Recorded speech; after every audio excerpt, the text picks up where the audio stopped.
We open on a scene of David Locke typing. On today's Locked On NBA Squad Show Lottery Edition, we will be reacting to the lottery. We'll be talking about your team. We'll be talking about where they land. We've got draft expert James Barlow from Locked On NBA Big Board with us. All that and more today's live edition of Locked On NBA Squad Show Lottery.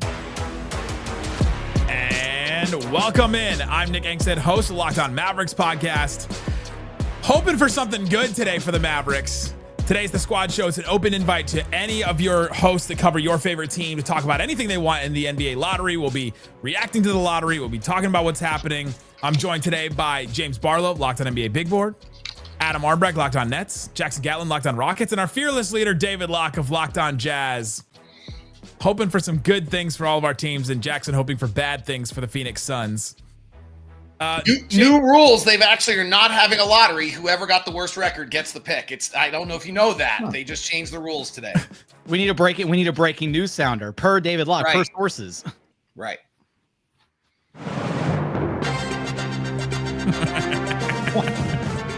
Nick coming in clutch with the breaking news sounder. News with it. David Locke, if the Utah Jazz don't get number one, how sad are you going to be? Well, if we get the fifth pick, which is the 48% chance, I'm going to cry. A 50-50 chance. On today's show, 50-50% chance that David Locke will cry. I got to call all 65 losses or whatever it was that earned us this right. I should not have to cry today. Oh my! David Locke, the cause of and solution to all the Jazz problems. I think that's fair to probably say. And I have my Ron Boone good luck shirt on from Ron Boone when he played for the Utah Stars. Ron Boone played 1,041 straight games. He did not fake it like AC Green or Mikal Bridges. He actually played every single one of those games. He's never missed a practice. He's never missed a broadcast. I feel like if there's anybody who deserves to see Cooper Flagg at 78 years old and still bringing it, it's Ron Boone. So I have the good luck Ron Boone in Duke blue, just pointing that out. We're ready. David, if the Jazz do fall to pick number 5, it's okay. We'll connect you with Koo from Locked On Pistons, and he'll help you kind of emotionally cope with being the worst team and somehow still not getting the number 1 overall pick. Dude, can we do it for like 4 years in a row like he did? So many times in a row. Oh man, we're joined by Sean Woodley, Locked On Raptors. Sean Woodley, how you feeling about Canada getting some luck today? I feel like it's in the cards. I feel like we deserve it. It's been a rough go here of late with you guys being all mean and stuff. I feel like why not send the best prospect in a decade coming out of college north of the border to a place that will actually give him healthcare and stuff. Yeah, let's do it, baby. Let's do geopolitics on the Squad Show. Don't worry about it, Sean. We're only mean for like 2 weeks, and then we back off. Yeah. You're very, very compelling bullies. Yeah. That's a good place to start with James Barlow, though. James, is Cooper Flagg the best prospect coming out of college in a decade? Yes. Well, he's the best prospect since Zion, since Anthony Davis. So, yes, basically. No, 2012, right? Yeah. So, I guess you could say it. I mean, he checks the box. He plays hard. He plays defense. He's unselfish. The shooting got better as the season progressed. He was an amazing talent, and he surpassed the hype somehow. So, unfortunately, somebody's going to cry on this podcast, or the fan base is going to cry. So. Who deserves Cooper Flagg the most from anybody? Not the Spurs. Okay. I don't think anyone. Not the Spurs. That's my answer to that question. You don't want to see it, David. You don't want to see the Victor Wembanyama Cooper Flagg dynasty for the next 10 plus years. How many years? 10 plus. Oh man, no. I mean, look. Don't get me wrong. I don't want to see it either. The West doesn't need that. Right down the street. 6.7% chance the Spurs get the number 1 pick. As much as I'd be thrilled say the Brooklyn Nets messed up their own chances to have the number 1 overall pick once they traded back to get control of their picks and then proceeded to win too many games. But I still think the Brooklyn Nets are deserving, right? I mean, they're technically a major market team, and they need it. They need the boost. As much as I'd be thrilled to see another star player go west to ensure a clear path through a very soft Eastern Conference for many, many years for the Brandon Ingram, Scotty Barnes Raptors. Look, Deserve's got nothing to do with it. All these teams stink. They're where they are for a reason. Whoa. Except, okay, we're here because we made savvy trades, okay? Yeah, and you also, sold your soul for 3 years to get where you are as well. Like, yeah, like when you're at the bottom of the league, there's no honor among these teams. It's all, hoping for extreme luck to save you from your horrible plight that you have accomplished on your own. All of these teams, you could talk yourself into any of these teams having some sort of ethical case for it, but really not really. Like, I could get on here and say the Raptors with their 7th worst record and their 30 wins, hitting the Vegas over by 1, actually deserve to be rewarded here for not throwing away the back part of their season whilst innovating in new ways to tank. Wait, who didn't throw away the back part of their season? Here's the thing: they played their main guys. They got them some for run, like 15 minutes. Time minutes for their most important young players to foster. Didn't we do this on a squad show? Didn't we have this argument? You were I was like making a bold statement saying Sean Woodley is the biggest proponent in the world of ethical tanking. That's what he calls it, ethical tanking. You're damn right, man. Look, the Raptors back in 2021, they were handed this. I just want to make sure that everyone knows that the starting lineup against the Dallas Mavericks in the second to last game by the Toronto Raptors. I was sitting courtside for that game. You decide vodka, author, or NBA player. Like which Jonathan Mogbo. It's Mobo, thank you very much. A beautiful multi-positional defender. We player would be a good vodka name, though. Okay, vodka, author, or Raptor player. Jameson Battle. No, it's a real player. Author, I think. Real player, but Jameson is a whiskey. real Shed. Player. Location? Houston legend. Shed is a verb. Look, here's the thing. That lineup was terrible. But I get tanking at the end of a season, though. The Mavs have done that very recently. Everybody's doing it. You got to play ball. But when it's the start of March and everyone else is rolling out their bad players for the entire 48-minute stretches, look, Larry Markkinen, he's so hurt he can't play at all down the stretch. He couldn't possibly play in more than 45 games. No. Like the Raptors played their dudes, and then again, in crunch time moments where you're getting development done, you're playing these hard minutes against the Chicago Bulls and the Orlando Magic and the Charlotte Hornets B team. Those are hard minutes. Jamal Shed, crunch time minutes. These are valuable developmental reps, and the Raptors are going to be better for it, baby. Didn't you trade for Brandon Ingram? And how many games did he play for you? It wasn't necessary for him to play. That's a long-term play. That's an off-season move, baby. That's what the Jazz said about Larry Markkinen, too. It wasn't necessary for him to play. Well, he also was still getting cortisone shots in the last week of the season. So this is the case for the Brooklyn Nets being the most deserving of getting this pick. Like if you just look at rosters, every other team represented here has players, real young talent that you would say are going to be a part of your future. There's not a single player on the Brooklyn Nets roster who has young players. 2 years from now, they are going to be playing for the Brooklyn Nets. Nobody else here can make that claim. That's how bad the Brooklyn Nets have been. All right. The Nets. Wait. The Nets deserve a pick because of poor roster building over the course of several decades. Now, hold on now. Also, this is Cam Thomas erasure. Okay, I will not stand for it. I'm glad Mike's here because the Blazers are the actual answer here. The Blazers won more games than they quote unquote should have. They have a bunch of cool young guys that would be tied together beautifully by a star player to kind of lead them into the future. If it's not the Raptors, I hope it's the Blazers. They have themselves an ethical tanking season. Sean approved ethics on this tank for them. Can somebody? That's not a good thing, Mike. I know you just joined in, but Sean's those are bad ethics. Those are bad ethics. Can somebody explain? And I gotta give a little plug in for my son's college. The Williams College brilliance of Raphael of the Houston Rockets general manager, who somehow has Jackson Gatlin in this conversation in the first place. Like, how did you get here, Rocket guy? Like, how did you end up fleecing everyone to be in this conversation? You bank on the demise of a Kevin Durant-led team for the second time in a row, because you banked on the demise of the Brooklyn Nets, and then they imploded spectacularly. And then you did it a second time because you're like, hey, The Nets have all those juicy Suns picks, and they want their own picks back so that they can not ethically tank, but egregiously tank. And then they somehow didn't even do that. And that's how the Rockets are sitting here. It's fantastic. And that's why the Nets deserve the pick. Look at how inept they've been. I don't think we understand how the word deserve works here. Listen, there's not even a guarantee that ethics. the Brooklyn Nets take Cooper Flagg if they get the first overall pick. They might pass. They might pass on him. We don't know for sure. That's why you have to take the chance here. Who's this year's Marvin Bagley? That's what I want to know. James, who is this year's Marvin Bagley? Whoever the Kings take, probably. Look, I'm in Chicago. I don't want to speak that Marvin Bagley life with anybody that I might see tomorrow in person.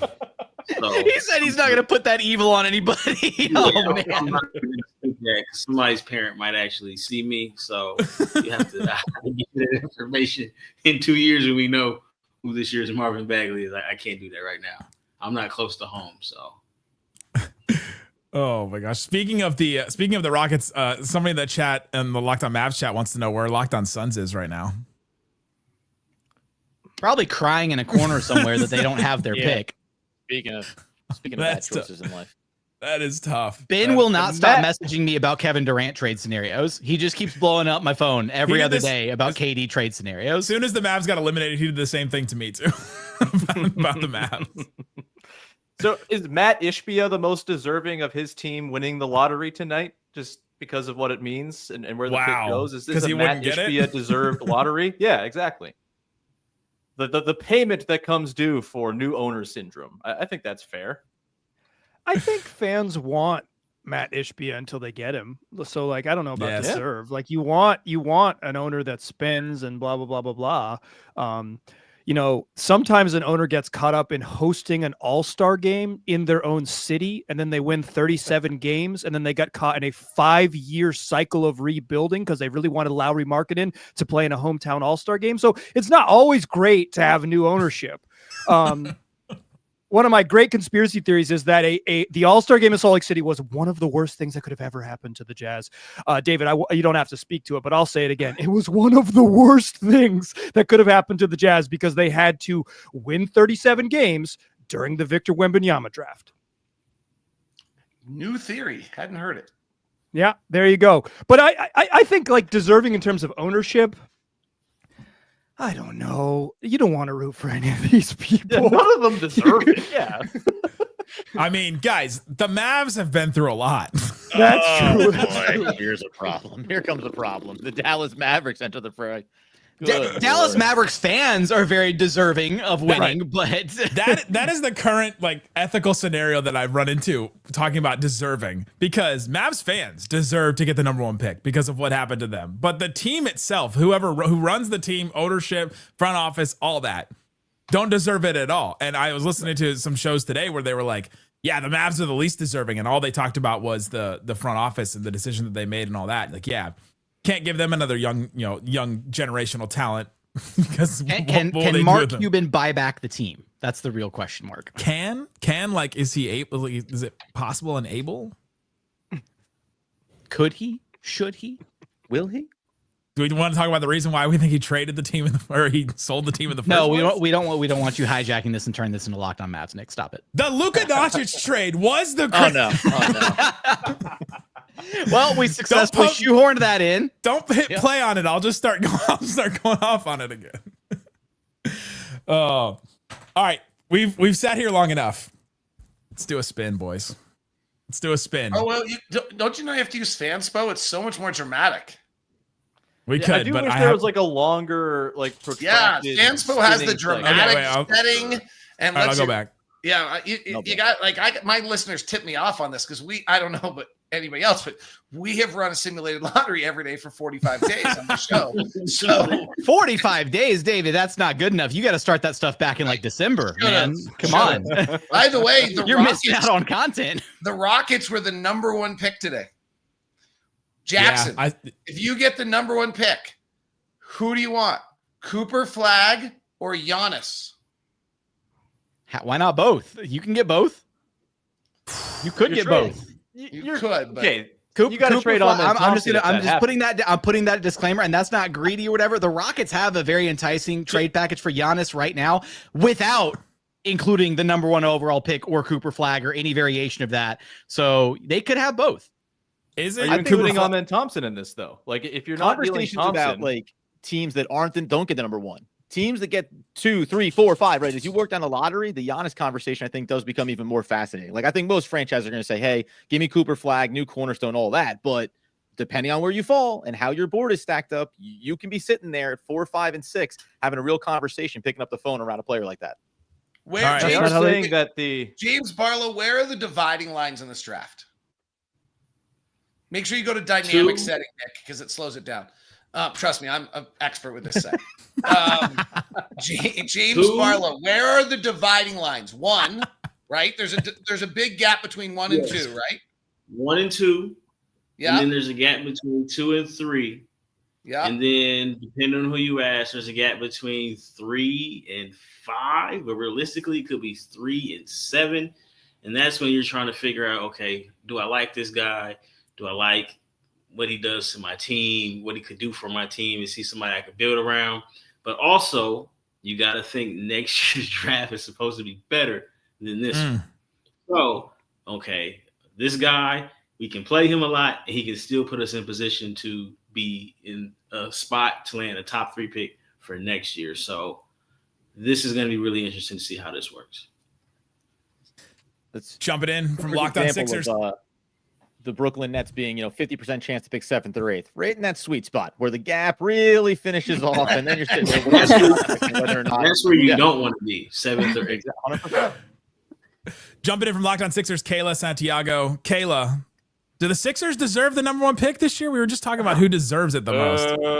You know what's funny? Looking at the Sixers team, I would love to say absolutely, but I really don't think so. I mean, this is a team that did something that they were supposed to do finally throughout the season. The only thing they did good this year was tank.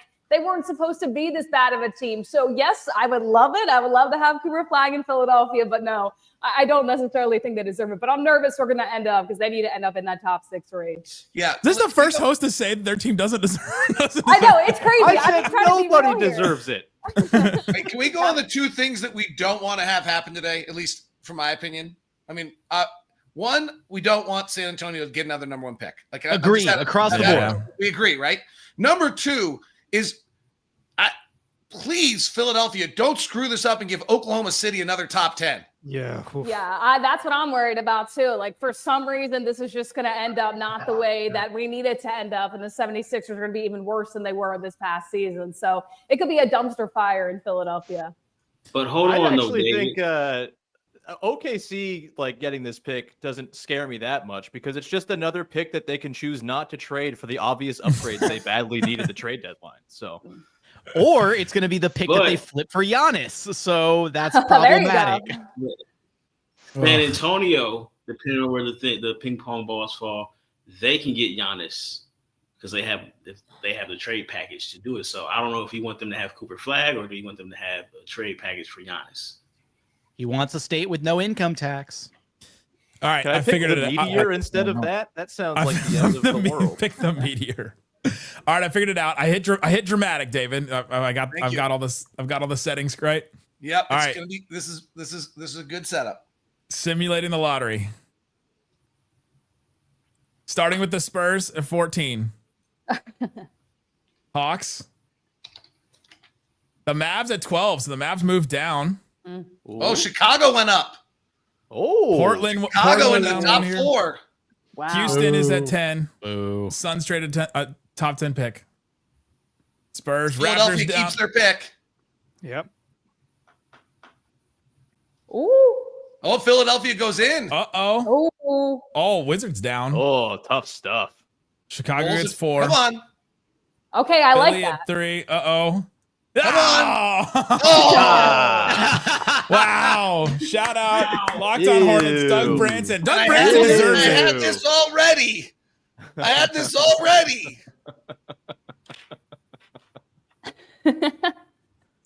Cooper Flagg jersey right here, baby. Loving the painter's tape.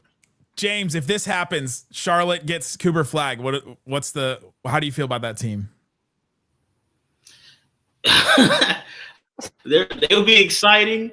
They need some more adults and they need some health. But Cooper Flagg is going to be fine everywhere. But in Charlotte, I think you start to see them on TV more. Maybe that helps LaMelo decide to play some winning basketball. But I kind of don't like him in Charlotte, though. I'd rather him go to Utah and start new than for him to end up in Charlotte. They got some stuff they got to work out still. David, if the Utah Jazz get 2, was this whole season worth it?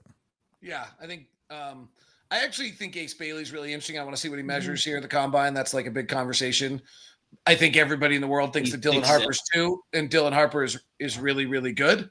So I think that's but I actually would also say, like, I have a little bit of me watching Ace Bailey that's not entirely. I wouldn't shut the door. I would really investigate that. Let me just put it that way. James may think I'm nuts on that.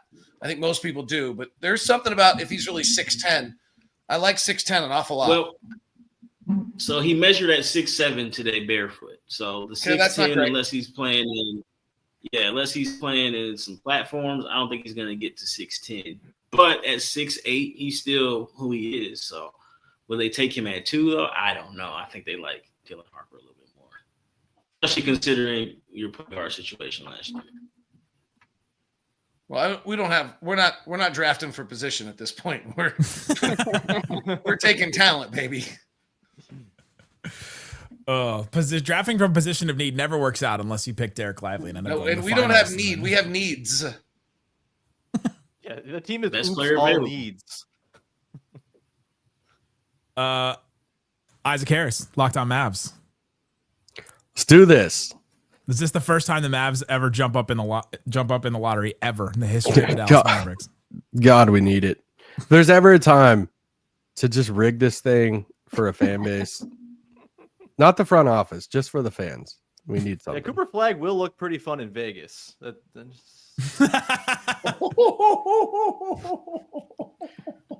and I are moving there. I mean, screw it. We might as well. Just stay in Canada. All right.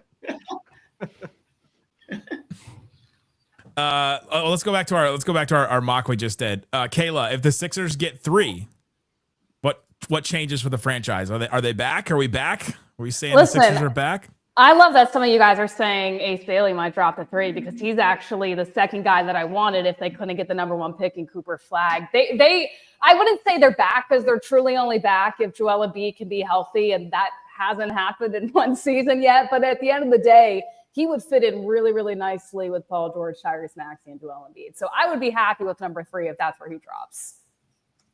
Matt George, what are you hoping for today? We don't know. He might be on mute. No one knows. Matt George has never been on mute in his life. Matt George is representing the Kings losing their pick at 13 or 14. There's like a 96% chance. Yeah. Wait, what is the scenario where Sacramento gets their pick? They have like a 3% chance or 4% chance that they could get top 4. Oh, and then Atlanta loses that pick. Yeah. Matt, just explain in facial expressions. Incredible. What, Matt? What are you building around in Sacramento? I think we can hear you now. Try again. Are you at a You got me? reunion? You got me now? Hey, I'm here. You know what? They can try and censor me, but you know what? We will talk Kings on this podcast. We can all deal with it. You cannot silence the 3.8% chance Sacramento Kings, okay? To answer David Locke's question, how do the Kings keep their pick? They literally have to hit a 3.8% chance of moving into the top 4 or a 0.8% chance of winning the lottery outright. If not, they don't have a draft pick, which is a great way to start a new regime in Sacramento after trading away your star player, by the way. But I digress. You know, when San Antonio trades for Giannis, it's Sacramento's fault, right? Because they didn't take enough from San Antonio on the De'Aaron Fox trade, and so San Antonio still has enough pieces left in their puzzle. It all comes back to being Sacramento's fault. You're welcome, NBA. I think it's really Doc Rivers' fault for not finding a way to make Dame and Giannis work. Just throwing that one out there.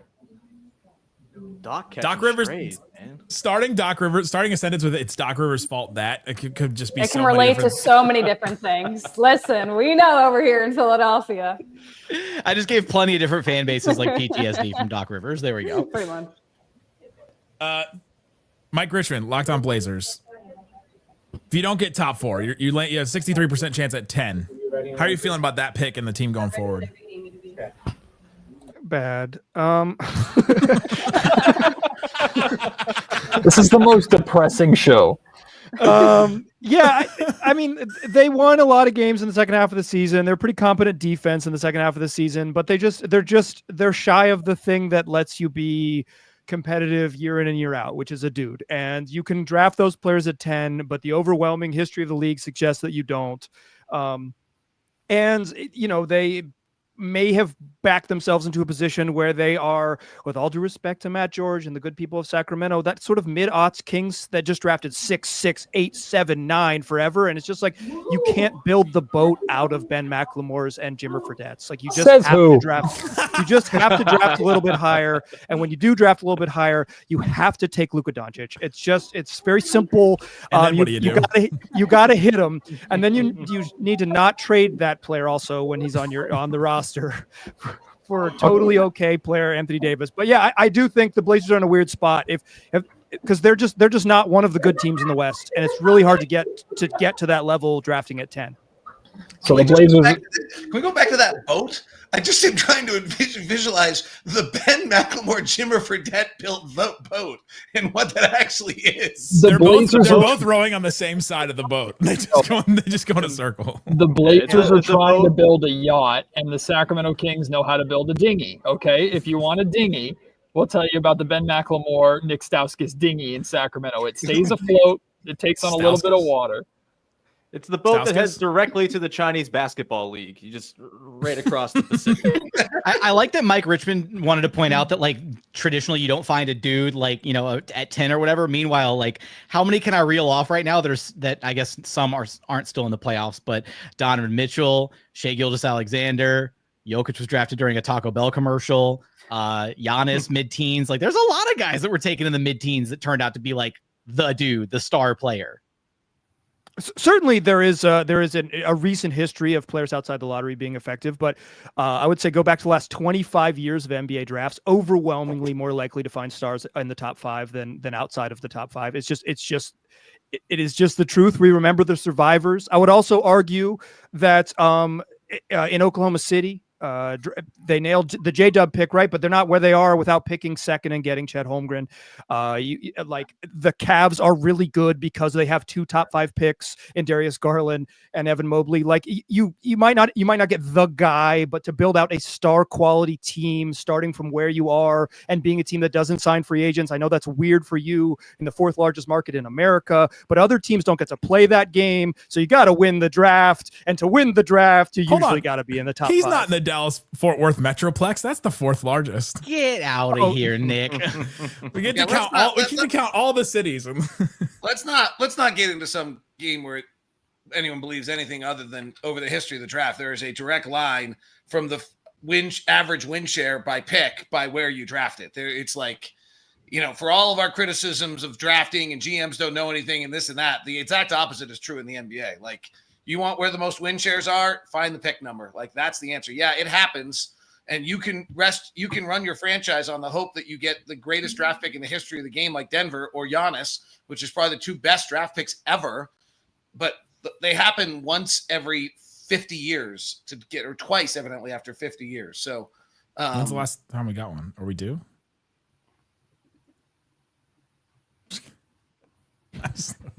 David Shea was 11th. Like, yeah, 11th. That's pretty. That was a pretty good one.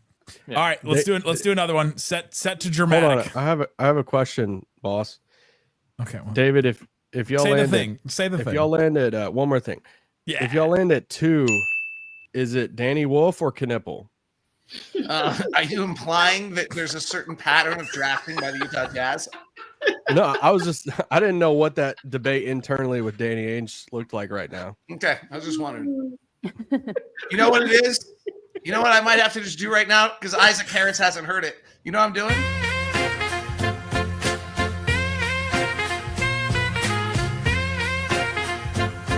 Make the beat go hard like Kendrick's, not like us. Yeah, I'm writing from the land where the mountains rise. Salt Lake dreams in the fans' wide eyes. Been grinding through the snow, no disguise. Now we staring at the sky, praying lottery aligns.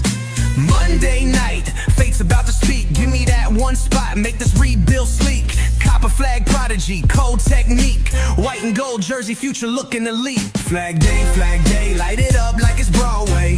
Change the course of the franchise, my way or Yahweh. Jazz got soul, now we need that crown. Number one pick, bring the whole league down. Ain't talking tank, we've been teaching the youth. Kessler's a wall, Keontae the truth. But every symphony needs that spark to ignite. Flag with the brush stroke, paint the future bright. From Maine to the range, now we touching the sky. Coach Will got the vision, let the tempo fly. He a mismatch, slick pass, break glass, bang. Next Stockton to Malone, nah, he do his own. Flag day, calling it a crusade. Jazz notes rising like a church on parade. Draft night prayers, let the ping pong fall. Coop in a jersey, now we ballin' for all. So we manifesting blessings, no cap. I can't do another verse. I can't do another verse. Not as good as Double Down, by the way. Not as good as Double Down, but it's a close second. Is Karl Malone jersey still like a thing? Or? Well, they ask him why they had to replace Karl Malone with Post Malone. Let's do. Josh Giddey's like, can I get this traded? Was fun. Bye, guys. Let's do another spin. Set to dramatic. Hey, is Sean Woodley leaving because we did a Kendrick Lamar style show instead of a Drake thing there? Is that what happened? I still think it's funny. You That think that's neither of that was not in the realm of either, even remotely. And I want to just hop out my third floor window after having heard that. That is not what I want in my life. Carry on, do the thing. San Antonio at 8. We're on. Everything's on, right? Oh no! Yeah, Pelicans just moved down. Oh. Jazz down. Jazz the worst case scenario for the If Jazz. only we didn't play the damn song. There we go again. Wow, Brooklyn. It's destined. Brooklyn. Wow. It's because we played the song. That's what did it, David. The song legitimately Karma is real. 100% bad rap music, you get bad results. Liam McNeely, number 5. Here we go. James, if the Brooklyn Nets get Cooper Flagg, what happens to that team? Oh man, great things happen to that team. He doesn't have anybody to play with for a while because that roster is kind of ugly. But that's a great starting piece. And maybe you're still in a good spot for 2026. Actually, you should be, because then you got to trade Cam Thomas immediately because they had to pull his hamstring for him, so he would stop helping them win. Then you trade Cam Johnson, but if you're the Nets and you get Cooper Flagg, build a statue already for him because they need it very bad. The Sixers got 3. You're still feeling good. You're feeling good about Ace Bailey going to the Sixers, Kayla? Oh, I'm feeling great. I hope Daryl Morey makes sure that he picks the right pick, though. That's all I'm going to say, because he might look after maybe a backup for Joel Embiid at number 3. Everything can go wrong if they don't get number 1 because we're leaving it into the hands of Daryl, but I would love Ace Bailey at number 3. Jackson, how far have we fallen that Daryl Morey is now like this GM where we're like, oh my God, we have no idea what he's going to do here? Just a massive fall from grace. I mean, there was a point in time where I think Daryl Morey was widely considered like a top 5 GM, asset management, all that. And then I remember Sixers fans were just excited when he came on board originally. And now that is underwhelming. Heel turn. Kayla, we'll trade you. Oh, no. oh, no, I'm good. Although I will say, depending on what happens health-wise, you guys might be in a better situation than the 76ers next year. So maybe you're doing something right. Not very right, but a little bit better than Philadelphia. Depending on health-wise is the Dallas Mavericks Philadelphia Sixers story for like literally the next year, 2 years. Who do we have at the Jazz got 5. David, if your worst case scenario happens, who are you picking there? Let's say Edgecombe and Bailey are both gone. Trae Young. Ooh. Explain. He's not in the draft. I mean, I do wonder, like, if you get 5, is that how you play 5 instead of playing it as a draft pick? Oh. Do you Zion Definitely Williamson? a thing the Jazz should be doing in their current situation. Do you Trae Young? Do you go get a player instead?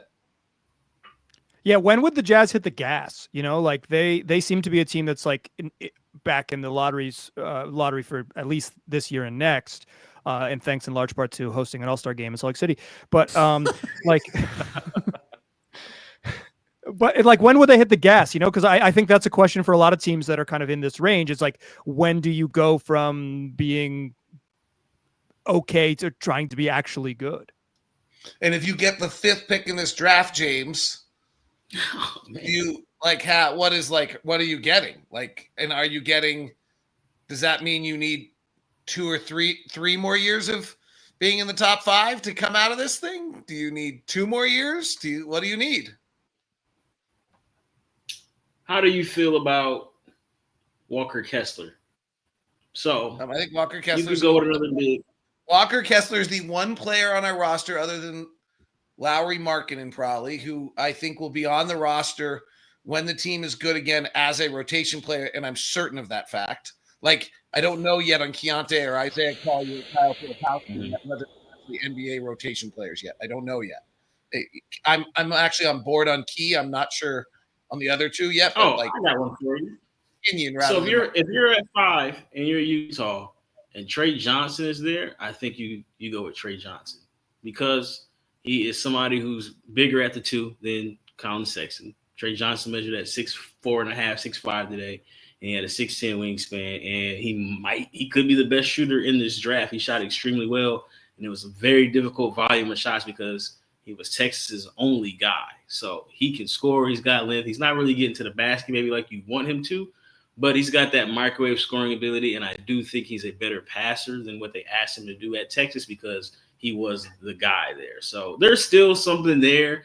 It's a shot in the dark, but again, you know, you don't want to be 5th, obviously. But if he's there, he's somebody I would definitely take a look at.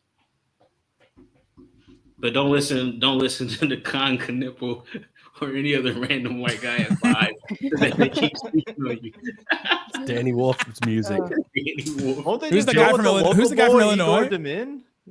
Oh, there's Jack Jonas, but what about Igor Demin? He's your local guy.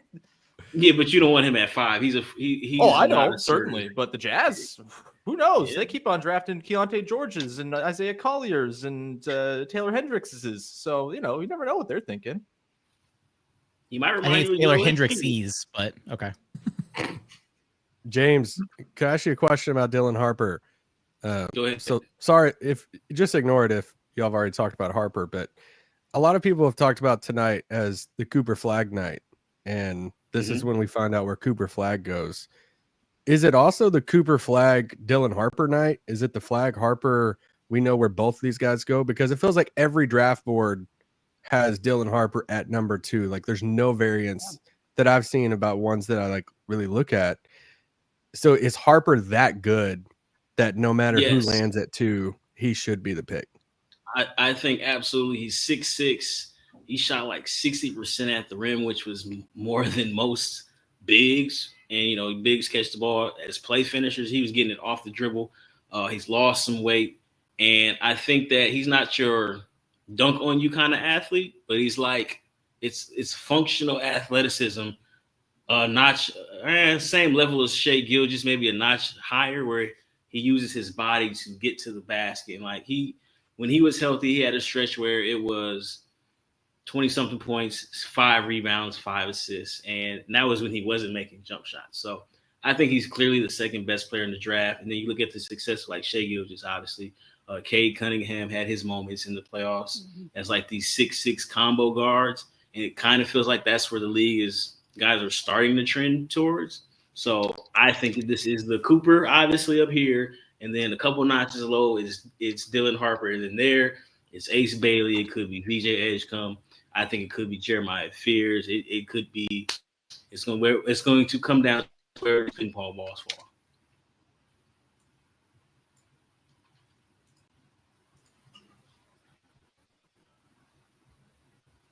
I shouldn't ask this question, but like, where does Cooper Flagg not want to go? Him as a person? Like, if you're Cooper Flagg, they just put Cooper Flagg on television. He's sitting there. He's going to, like, where is he going to have to, when it comes up that he's going there, is he hiding his emotions? Washington. Sacramento. No. We're close to Tahoe. I think Charlotte's pretty unexciting if you're an NBA player. They haven't won a playoff series since George W. Bush was in office. Like it's a long road. That's real. Look, ask Doug. Like it's just it's just not a place where people pump their fists about ending up. But I'd love to hear. He played that dude. LaMelo is exciting when he does play. Now, that doesn't necessarily win you games, how he plays, but maybe Cooper is the guy that steadies that ship because he's going to do things, the right way. But, you got the built-in, ACC fan base. I mean, I guess you could say that's probably the worst spot for him, but it's still like, you know what? You got a point guard, an all-star level point guard when he is healthy. I feel like there could be worse. Go ahead. No, he would love Charlotte because it means in 5 years he'll be in LA or New York. So there you go. Like that's the pipeline. What about New Orleans? Jake's not here to defend himself, but that does seem like where stars go to die. Or they're really good at winning the lottery. Do they die or do they get mismanaged while they're there? Well, or so they get killed. That's all, folks. I mean, what do you say? It was all. I can't believe they haven't even started anything with the lottery yet. Like they're still just showing. Yeah. They're still just showing everybody sitting on stage. Everybody's representative. What's the appeal of Washington to him? Like, there's gonna be so many cheesy, corny, I don't know, puns and jokes about Flagg being in Washington D.C. and it's like, all right, cool, we get it. But I mean, Jordan Poole, I would love for someone, if Washington wins it and he gets asked, like, hey, what are you looking forward to about running pick and roll with Jordan Poole? Cool. Those teams are drafted there for a reason. If the Wizards win the lottery, it's all because Bub Carrington's buzzer beater on the final game of the season. Yes. Right? Like, if the Jazz win the lottery, Bub Carrington's buzzer beater cost his team Cooper Flagg. Just on the funny little things that are in there. James, who's a player that? Wait, are we in business right now? Is this starting for you all? It's starting in a second. They're starting. Let me introduce you to Ashley Smith, ladies and gentlemen, the Utah Jazz representative, Ryan Smith's wife. Let me introduce you to Rolando Blackman. Confidence, baby, confidence. That's what he yelled in the All-Star game. He yelled in the All-Star game when he was taking free throws one time. It's one of the funniest NBA clips ever. The best representative, though, is Hakeem for the Rockets. That is quite the get, Jackson. Easily, by far. They really broke out the good luck charm to try and land another #1 overall pick. I actually think he's become one of the most underrated players in the history of the game. Because people don't know ball. 2 titles, and I don't hear him in top 10 very often. And then you go look at his numbers. I think it always has the Jordan was not playing addendum on it. Which he was playing the second year. He lost in the first round. I'd take him over Shaq. It's an interesting discussion. Where does Duncan? How about Duncan? Yeah, that's a center. Ooh. Olajuwon, Duncan, or Shaq? What order? I'm taking Duncan first. Yeah, Duncan. Yeah, Duncan. Duncan. I think Duncan. Whoa, Zion showed up. Looking good. But he's in his uniform, the street clothes. Oh, low blow. Hey, we've got that. We've got that covered over here now. We've got Mr. Street Clothes. We can all make the opposing GMs are wanting to see him in person and talk to him about trading for him. I would trade for Zion. Zion's in great shape. Who else would trade for Zion? Famous last words. What a smart move by New Orleans, sending him to the place where all the opposing GMs are. In shape too. There you go. He's got the signs. You go the wrong place. Who's the most nervous Locked On host right now? Me. Me. Kayla. Me 2.0. I remember this feeling Kayla. years ago when OKC had a 50-50 chance at getting the Rockets pick back during the Jalen Green draft. Oh, I was sweating bullets. Do you That's how I regret the feel. Rockets getting that pick now, Jackson? if we get to 5 and the 76ers haven't been selected, it's gonna be rough. David, go ahead and call it out because you know the lottery and all the All right, odds. first better one than should be anybody. Atlanta or San Antonio. So San Antonio through Atlanta. Second one should be Atlanta via Sacramento, unless Matt George has a lucky day here. Unless he's happy. We're on. 14 goes to Sacramento. Excuse me, goes to San Antonio. 13 goes to Atlanta. I wasn't ready for that, by the way. Bye, Matt. This should be Chicago. 12 should be Chicago. It is. 11 should be Dallas. Oh, this would be insane. Portland. Oh! Dallas to jump to the top 4. What? Nico Harrison does not deserve this. Oh, the first time in Dallas Mavericks history they're moving up in the lottery. Wow. That's bad news for Philadelphia, by the way. Oh my goodness. I smell fish. Now I'm Houston real at 10. nervous. Be 10. That's back on level. Wow. This is getting nervous for Philadelphia right here. Bye, San guys. Antonio should be Bye, 9. Jackson. It's the Raptors. The Spurs have jumped. No! Oh, No! Oh my God, the Spurs and the Mavericks will be in the top 4. No! But Texas is just getting tough right now. Jared McCain's face. Brooklyn should be next. Okay, Brooklyn at 8. Yep.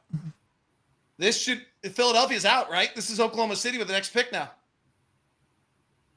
No, the Pelicans. The Pelicans. So Philadelphia has jumped up as well.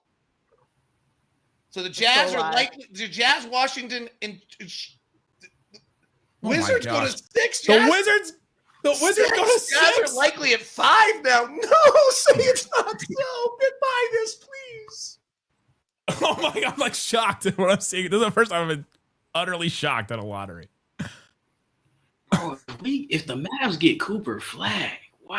oh my gosh, that it's rigged.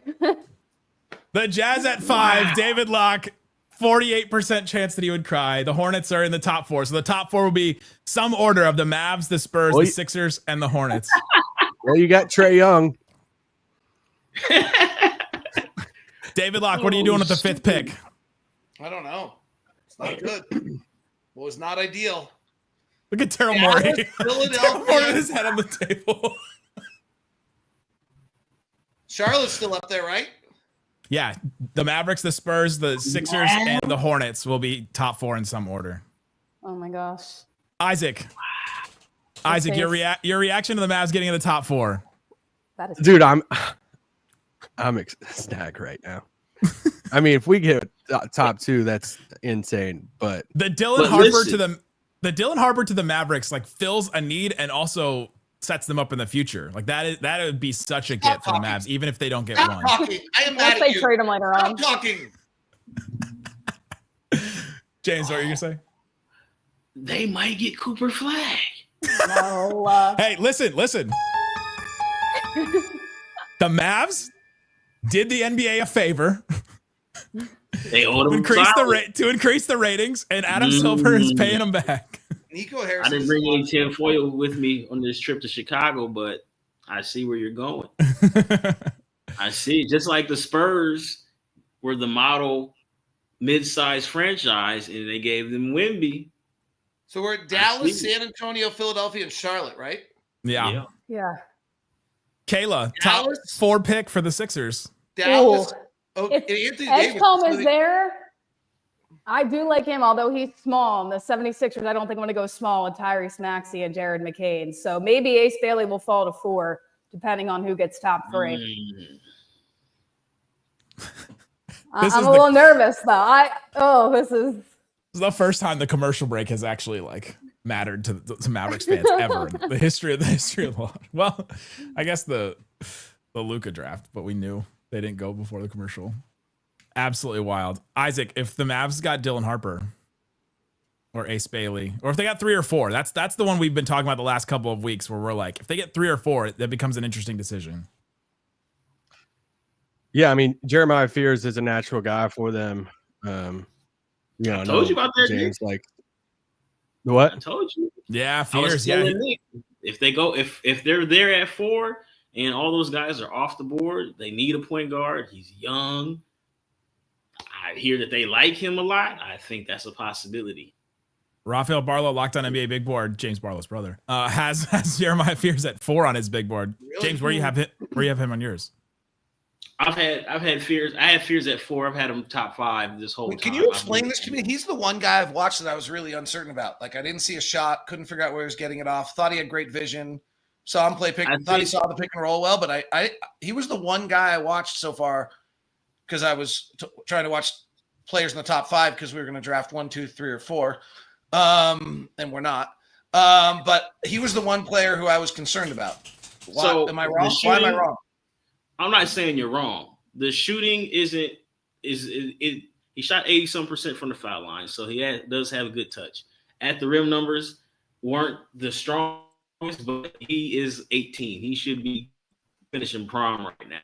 And he led Oklahoma to the tournament in the toughest SEC conference ever, like statistically ever. And his highs were like he beat Arizona, he beat Michigan, they beat Mississippi State on the road. Like he has it. Game winners, gets to the foul line. You just hope that the jumper it improves. But again, like he's the 3rd youngest player in his draft behind Cooper Flagg and Noah Singh.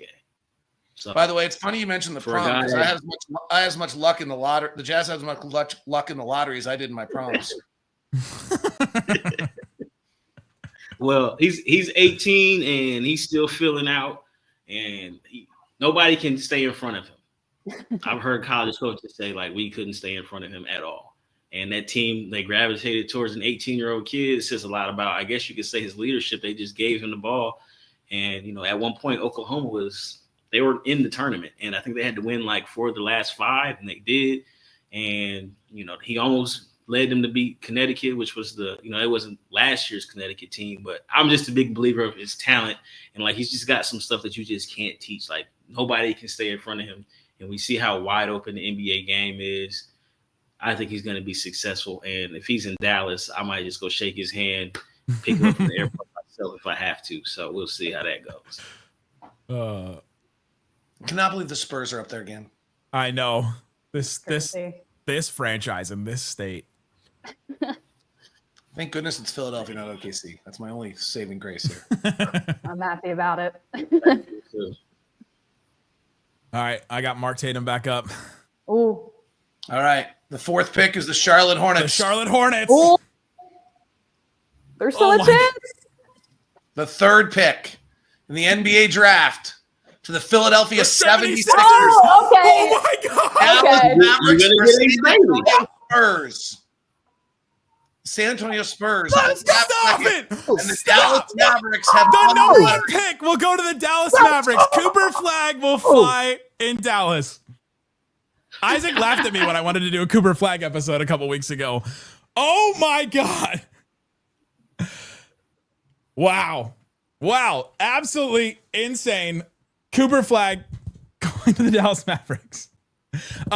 This changes everything for the Dallas Mavericks. This is a thing that I've been talking about the last couple of weeks as Rolando Blackman is holding the board with the Mavs logo on it. Confidence, baby. Confidence. Celebrating. He had the confidence, baby.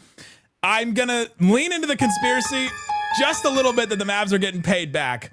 However, for the Mavericks, this changes absolutely everything. You raises your current floor where you are because he makes you a little bit better right now. They've got some things to figure out roster-wise throughout the summer, but you're absolutely better as a defensive team. Talk about getting a player that will help you on the defensive end for a GM that just said defense wins championships a million times over the summer so far. And you also get better in the future. You have something to build around. There's so many different avenues that the Mavericks could go off of now that could completely change everything. I just having the director of PR and Rick Welts there. By the way, the number 2 pick's pretty fascinating, by the way. Yeah, what do you do with San Antonio? Dylan Harper is supposed to be the number 2 pick. Well, but Harper can play. He can play off of a guard, right, James? Or yes, you can. But again, I talked about it. Like they got the assets to make a move for Giannis. And if I'm Milwaukee, I need somebody to get people to show up to watch. And maybe Dylan Harper is that franchise piece. I know they're gonna have to, like, they need somebody. You can send Harper, Castle, and whoever else you need to make that money work. And now you're not looking like a cellar dweller in Milwaukee. At least you have a future. So I don't know. 1.8% chance, Isaac Harris. How are you feeling? David? Well, David, could you redo that edit for us? You like that now? You gotta put Post Malone in a Mavs jersey like he belongs. Yeah, do this song again. Oh my goodness. All right, let's hear from our guy from Locked On Blue Devils on Cooper Flagg and what he's actually going to bring, what he could bring to the to the Dallas Mavericks. Is the best player in this NBA draft, period. I'm JJ Jackson of Locked On Blue Devils, here to tell you why the hype is justified for the soon-to-be #1 pick in the draft. Cooper Flagg, great size, 6'9", over 200 pounds. Flagg can hold up physically down low while maintaining his perimeter fluidity. His jump shot is pure, especially from the mid-range, and his ability to both catch and shoot and isolate make him adaptable in all situations. His experience with Team USA last summer prior to the Paris Olympics, before he ever even played college basketball, was invaluable and had NBA personnel already salivating over what the pride of Maine was going to be. Flagg's motor is high and the defensive chops of a winner he's got, averaging a block and a half and a steal and a half per game while playing at Duke and leading them in every offensive category. Cooper Flagg is one of the rare prospects with automatic Hall of Fame potential. The only question is who's going to be lucky enough to draft him first overall. Cooper Flagg is the real deal. He is the main event. For more Duke basketball news and notes, make sure you check out Locked On Blue Devils. The answer to JJ's question is the Dallas Mavericks, Isaac Harris. Can't believe it. I can believe it, but I can't believe it. They did whatever they did to the ping pong balls. I mentioned yesterday on the show they should spray it with like a weighted paint or something like that to get the ping pong balls to go, and it seemed like it worked. Nick Angstead. Yes, David Locke. Yo, I'm going to ask the same question I asked you. Isaac Harris. Yes, David Locke. Where the sun doesn't shine. I'll see you later. Wait, I couldn't hear him. He said where the sun doesn't shine.